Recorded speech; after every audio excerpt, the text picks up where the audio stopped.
10 مطاعم لازم تجربهن إذا زرت العراق. في بغداد مطعم أيام زمان الموجود بالموال، تعالوا نتريق عندهم. جربت يمهم أنواع المخالم وكل وحدة إلها نكهتها الخاصة، وشفت عندهم كاهو جيمر. كل هاي الأكلات العراقية بأسعار جدا مناسبة، وهذا المنيو قدامكم.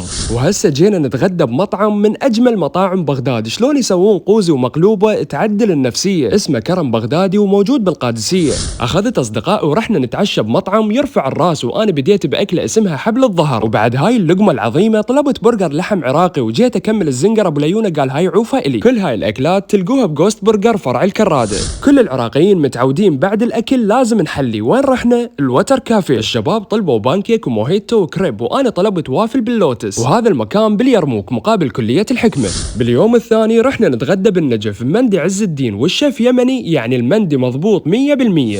بعدها رحنا الكربلاء، زرنا وجينا نتعشى بأرقى مطعم كربلائي هنا